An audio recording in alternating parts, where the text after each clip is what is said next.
In this unit, we are going to be reading the book Number the Stars by Lois Lowry. This book deals with the Holocaust, World War II, and some themes of racism and religious persecution. These topics are not acceptable for all ages of children. However, if you choose to listen to these read-alouds, just know that we are going to be dealing with these topics with as much grace and respect as they deserve. I'm going to begin this video with just the introduction from Lois Lowry, the author, and then we will continue on with the lessons as they come. Number the Stars. For my friend Annalise Platt, to Synod Talk. Introduction.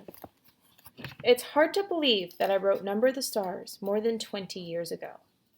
It seems like yesterday that I answered the phone on a snowy January morning and received the news that I had been awarded the 1990 Newbery Medal. Most books published that long ago have faded into a pleasant, undisturbed retirement on dusty library shelves, or become an occasional topic for a research paper. But Number the Stars seems to have acquired its own long and vibrant life. Not a day goes by that I don't hear from a passionate reader of the book, some of them parents who remember it from their childhood and are now reading it with their own children. I think readers of every age match themselves against the protagonists of books they love. Would I have done that? They ask themselves as they follow a fictional character through a novel. What choice would I have made? And 10, the age of Anne-Marie in Number the Stars, and the approximate age of most of the book's readers, is an age when young people are beginning to develop a strong set of personal ethics or morals. They want to be honorable people. They want to do the right thing, and they are beginning to realize that the world they live in is a place where the right thing is often hard, sometimes dangerous, and frequently unpopular. So they follow a story about a girl their age, caught in a frightening situation, who must make decisions. She could take the easy way out. She could turn her back on her friend. As the readers of Number the Stars grow older and read other Holocaust literature, they'll find that many people in other countries, not Denmark, did just that. Young readers rejoice when Anne-Marie takes a deep breath, enters the woods, faces the danger, stands up to the enemy, and triumphs. When the book was newly published, it found its way into the hands and hearts of children who read about but never experienced war. Now, sadly, I've heard from young readers who have lost a parent or another brother in Iraq or Afghanistan. We all know how easy it is and how futile to blame and to hate. I think the history of Denmark has much to teach us all. The book has been published in many countries now, translated into countless different languages from Hungarian to Hebrew. Everywhere children are still reading about the integrity that a small Scandinavian population showed almost 70 years ago. Books do change lives, I know, and many readers have told me that Number the Stars changed theirs when they were young, that it made them think about both cruelty and courage. It was something that shaped my idea of how people should be treated, wrote a young woman recently, recalling her own fourth-grade experience with the book.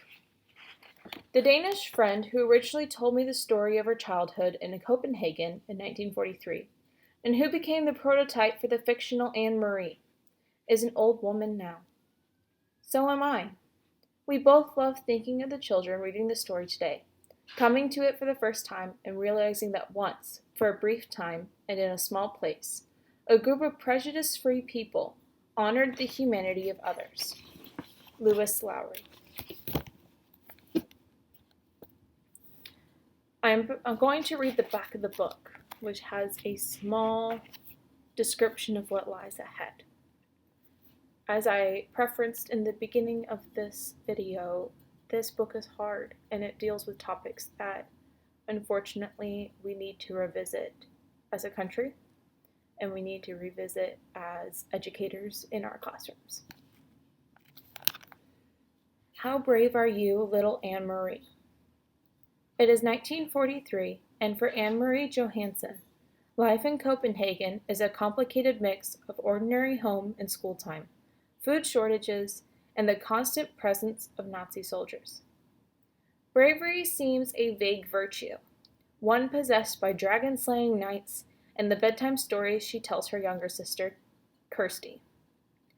As the German troops begin their campaign to relocate all the Jews of Denmark, the Johansons take in Anne Marie's best friend, Ellen Rosen, and pretend she is part of the family. The girls live like sisters until it becomes clear something more needs to be done to save Ellen, her family, and the Jews of Denmark. In this tale of an entire nation's heroism, the story of the Danish resistance and their plan to smuggle the entire Jewish population of Denmark, nearly 7,000 people, across the sea to Sweden, is told with pride and hope through one girl's eyes. The whole work is seamless, compelling, and memorable, impossible to put down, difficult to forget.